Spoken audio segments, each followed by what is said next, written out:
Afrique de l'Ouest, ces dernières années, le Bénin force l'admiration pour les réformes engagées, notamment depuis 2016, pour transformer tous les secteurs d'activité pourvoyeurs de richesses.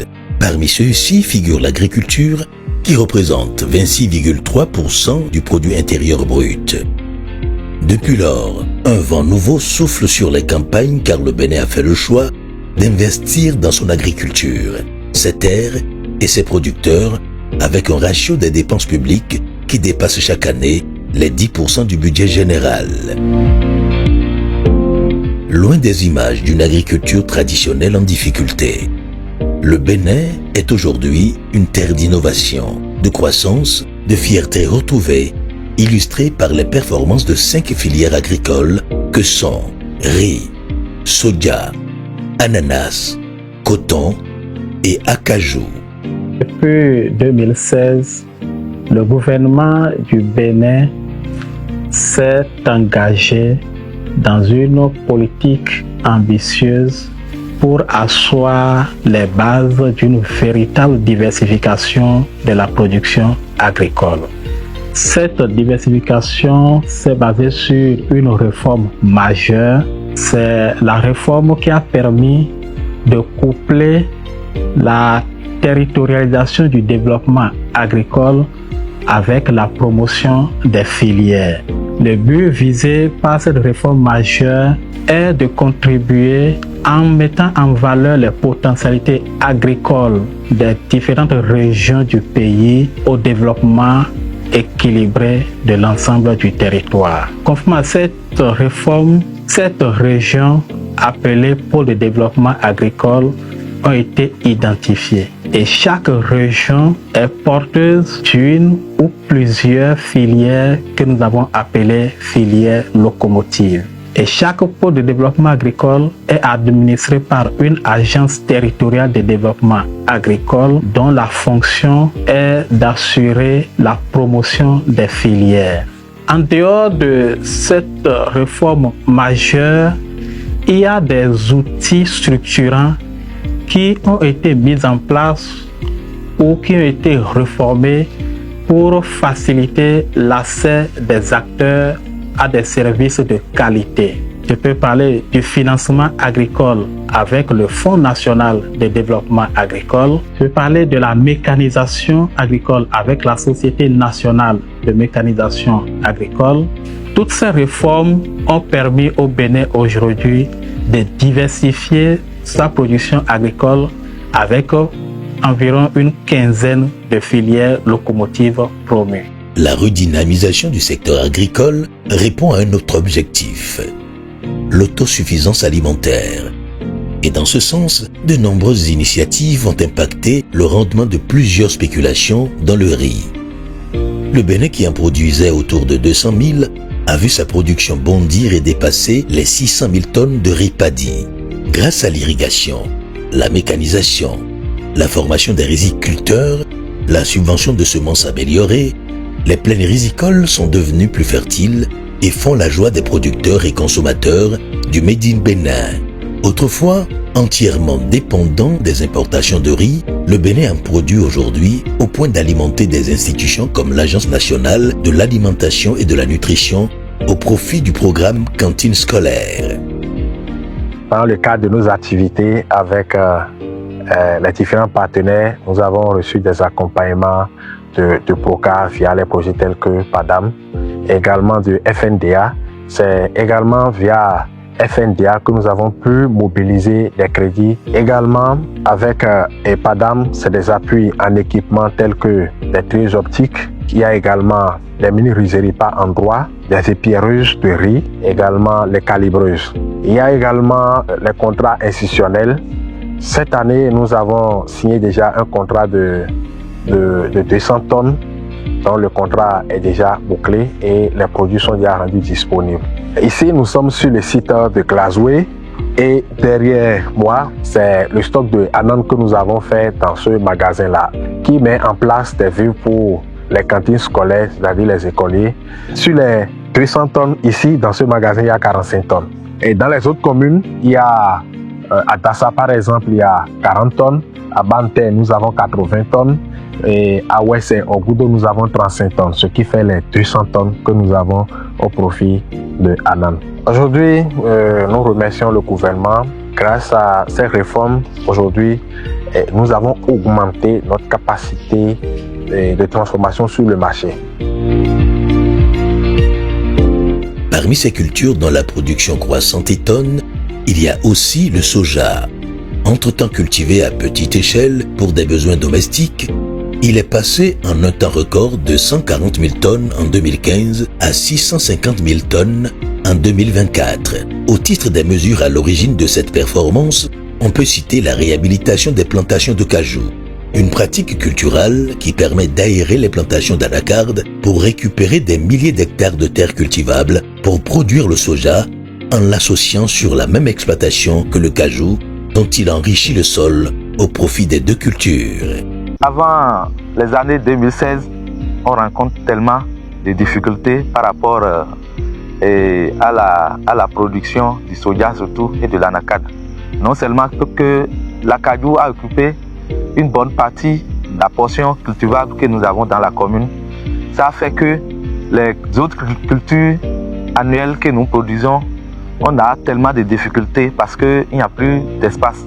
Et à travers le projet qui nous a appuyés à faire les activités d'élagage et d'éclaircissement, on a pu bénéficier des portions à l'intérieur des plantations de cajou pour cultiver les cultures annuelles comme par exemple le soja. Et par rapport à la culture du soja, avant 2016, j'étais à moins de 1 tonne à l'hectare.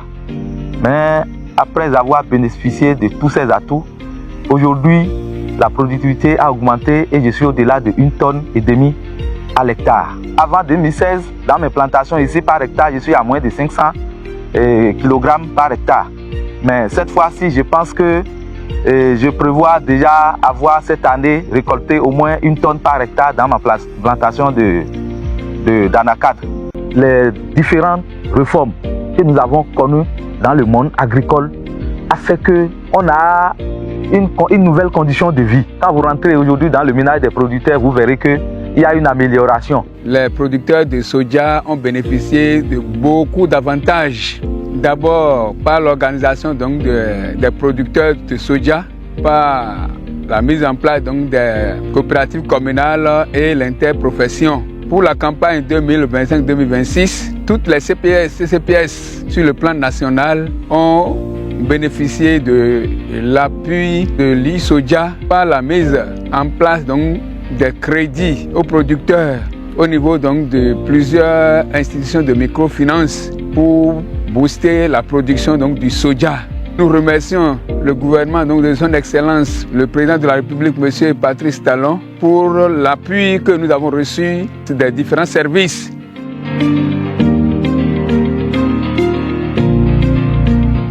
La filière anacarde, pour laquelle le Bénin est 4e producteur en Afrique, avec 225 000 tonnes au titre de la campagne 2024-2025, enregistre aussi des performances.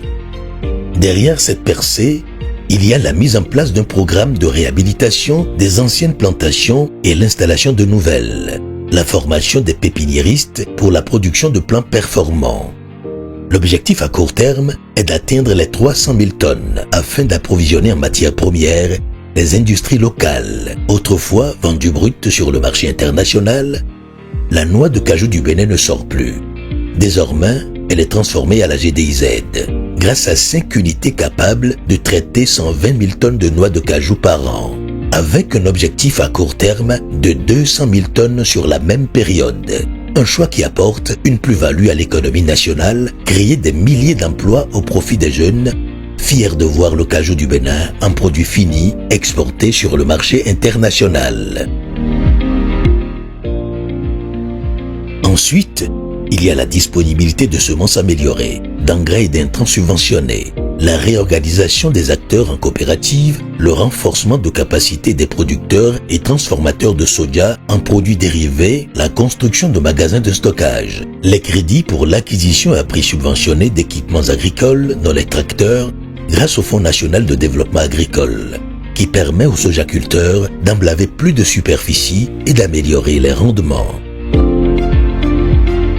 À tout ceci, il faut ajouter la politique incitative de prix pratiquée par la Société d'investissement et de promotion de l'industrie exploitant la zone industrielle de Glodjibé et qui constitue pour les sojaculteurs une garantie de rachat de toute la production nationale pour sa transformation locale. Par exemple, mon tracteur FNDA pour Sonama Posin Dali. Au moins, il est pour bien à 25 millions. Mais il y a 0 subvention de à peine 15 millions. Bon, Kosunka boy pour 4 millions 300 bon na sombo et na fo. No do soja da pa lo po. E no ya do ta ro pojo. E no ya bo na mo 800 ro ton ro ta ro poja. 800 kilo e ya. Mais si vous ne traitez pas bien le chemin ni bon, on a les glio. No do jinu ko mi de so mi ko jo mi na moro e wu kanji. Ko de o me on. Do e ta pojo na do mon une tonne 300, une tonne 400. Oui, on me dit, je m'en une tonne 500, une tonne 600. Ni soja cheyon, boni ya bi, o prebo dati même ton bio. No beru magasin, bono yo sipi. Ni yo et no do prix niveau et dio. Ni mako prebo jansan ko dia, et no akon le agban de beru magasin bono yi. Ba pre ya ko boni yo et no do bono se stratégie. Bono berry magasin tondo saval fene boy no pese bono nami bodero après no yi ko encho ma ton wiwa o soja en doko yo me o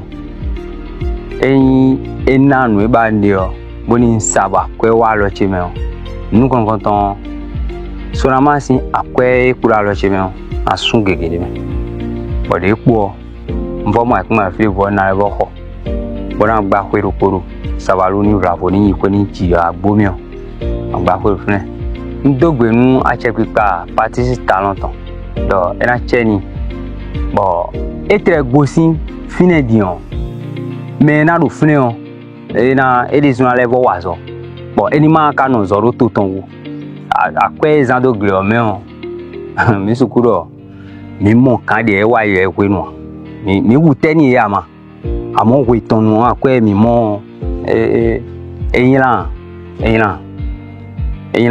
nous quand on y ça non mo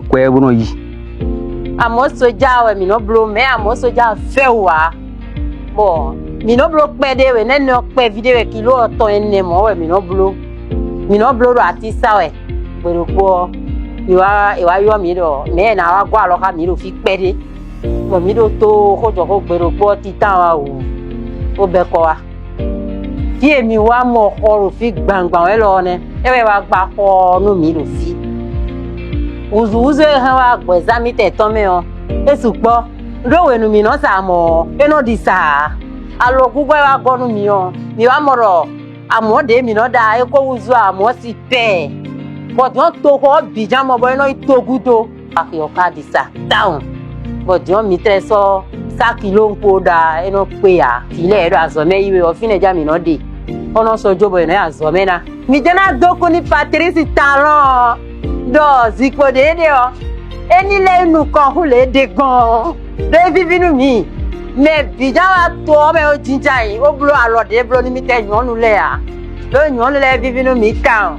Au Bénin, la production de l'ananas, le fruit roi, se comporte bien. Son marché à l'international est en pleine expansion. Le gouvernement, qui prend toute la mesure des avantages qu'offre cette filière au Bénin, 4e producteur d'ananas en Afrique, joue pleinement sa partition. Le pays qui a produit 244 000 tonnes en 2016 affiche à présent un volume annuel d'ananas frais de 450 000 tonnes.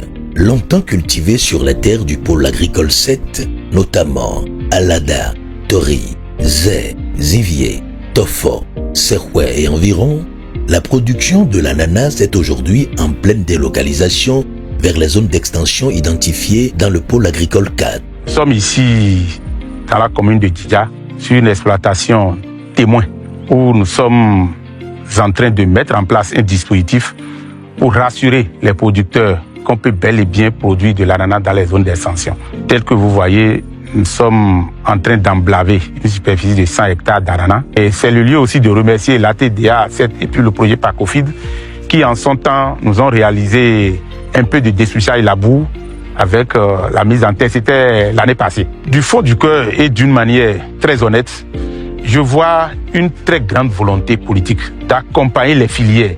Cela s'est traduit déjà par les réformes au niveau du ministère de l'Agriculture, où il y a des pôles de développement agricole qui sont mis en place et qui travaillent aux côtés des acteurs pour pousser les filières. Grâce à une politique axée sur la promotion des filières porteuses, l'encadrement des producteurs, la subvention des intrants et des engrais, la pratique innovante de la sélection massale, la mise en place des crédits agricoles, les conditions assouplies offertes au privé pour favoriser l'implantation des usines, le gouvernement a créé les conditions pour améliorer les rendements et faire parler du Bénin sur le marché de l'ananas. On s'approvisionne sur le plan local, surtout pour ce qui est de l'ananas, plus de 100 tonnes par semaine consommées. Ce que nous faisons, c'est de la découpe. Nous, on prend la matière première, on la découpe, on la met en baquette et on exporte sur le marché européen. Tout ce que nous produisons, nous l'envoyons par voie aérienne le jour de production. Et ça va à destination et le lendemain, c'est dans les rayons des supermarchés européens. Je vais vous dire que si nous sommes là aujourd'hui, avec 800 personnes qui travaillent ici, parce qu'au total, on est 800 employés ici, c'est en grande partie à cause de la dynamique qui est en cours au Bénin. Le PDG avait déjà essayé de s'installer au Bénin, bien avant. Il est arrivé au Bénin, ça n'a pas été du tout facile pour lui. Il s'est même fâché, il est reparti. Et après, il est revenu. Et la façon dont il a été accueilli après son arrivée, tout ce qui a été mis en place pour le soutenir et pour favoriser la création de l'emploi au Bénin, l'investissement. Il a été très attiré par ce qu'il a vu se passer. Et ça fait partie d'ailleurs des raisons pour lesquelles, quand on parle du groupe Blue Skies, le Bénin est cité en exemple. Ça me donne de la fierté parce qu'il dit voilà un environnement sain qui m'a encouragé à m'installer.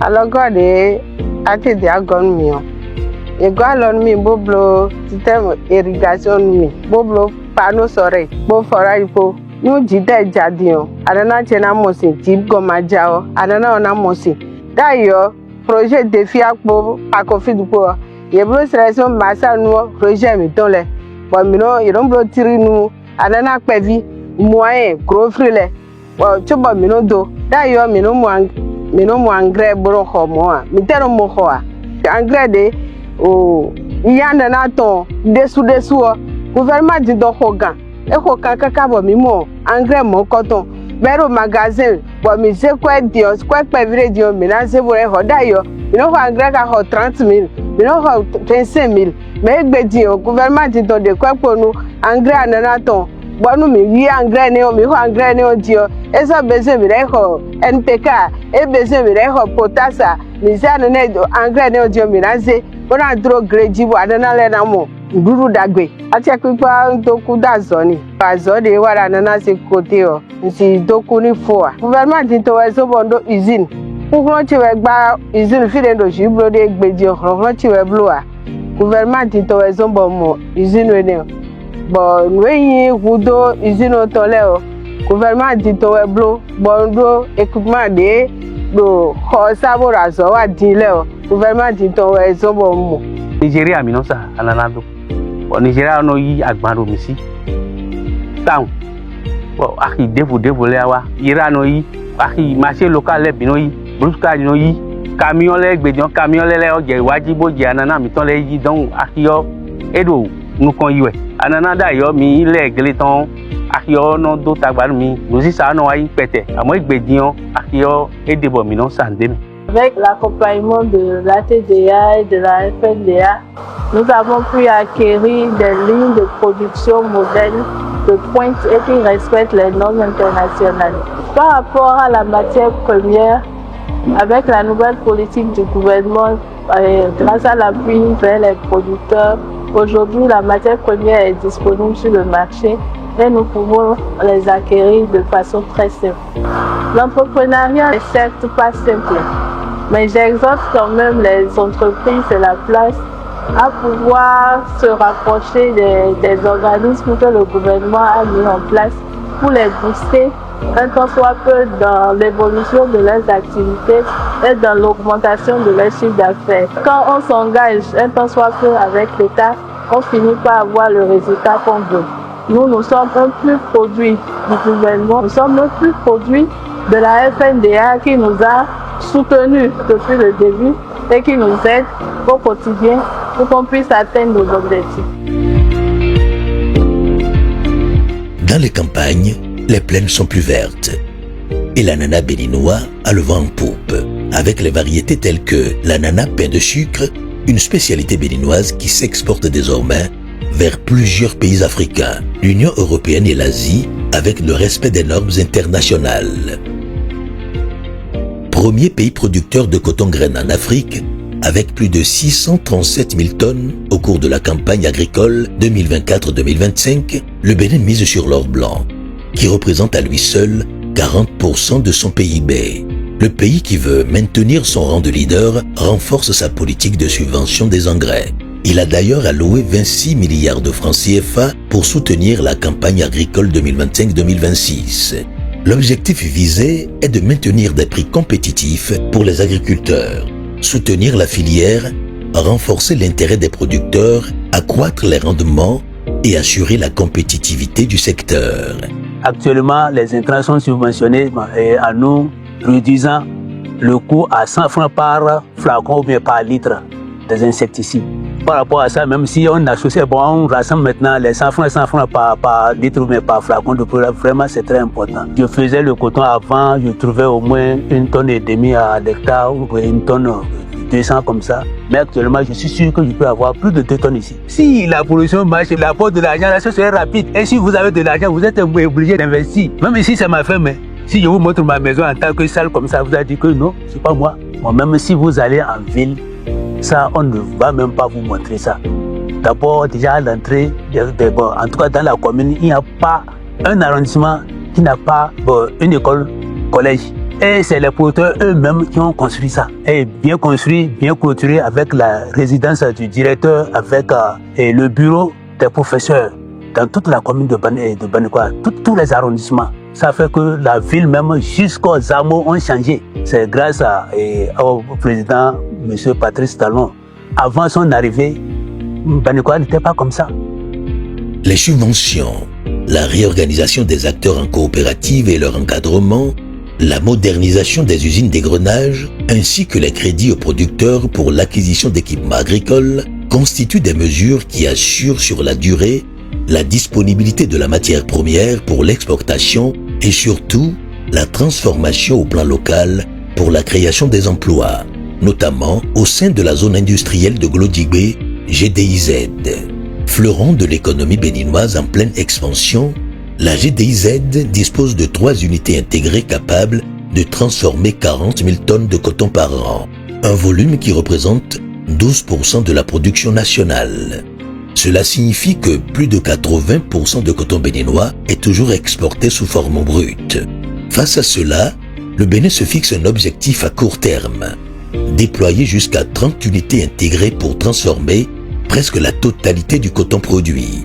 Le Bénin pourrait alors générer jusqu'à 6 milliards de dollars US de revenus par valeur ajoutée, avec une valeur marchande totale estimée entre 12 et 16 milliards de dollars US pour la filière coton, pour plus de 250 000 emplois rien que dans le secteur du textile.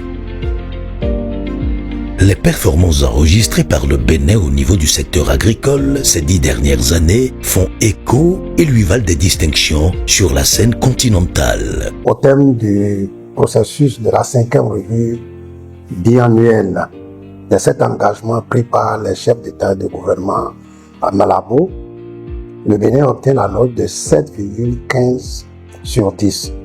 Il a fait un progrès de 66% sur la décennie de 2015 à 2024. Le Bénin est donc classé premier dans l'espace CEDEAO et 5e des nations africaines qui affichent une agriculture performante. En effet, cette performance, c'est le fruit des réformes opérées et des investissements soutenus consentis par le gouvernement du président Patrice Talon dans le secteur agricole depuis 2016. Ces investissements représentent aujourd'hui, à la fin de 2024, 10,89% des dépenses générales de l'État sur une cible de 10% que s'est fixée l'Union africaine.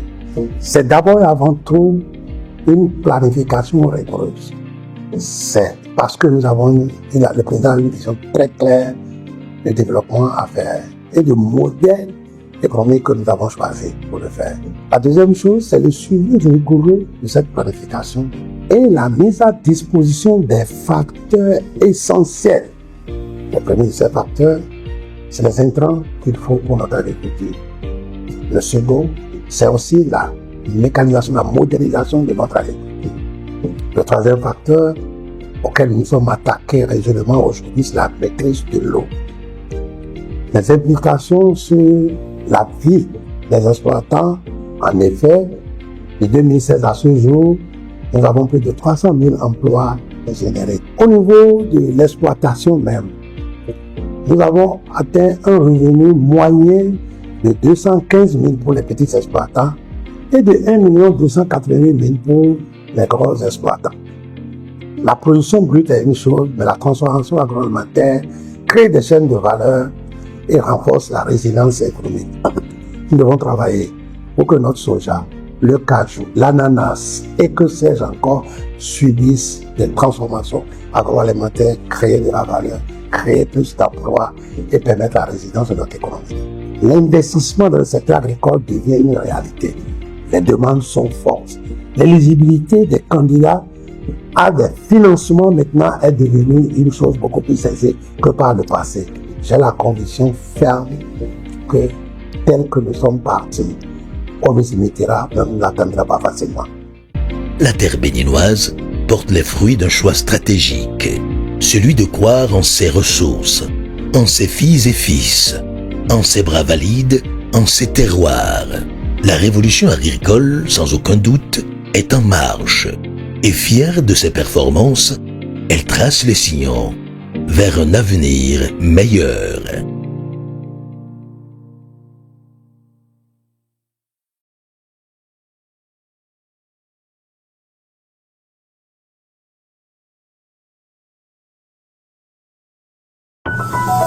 IBIS TV, créé pour inspirer.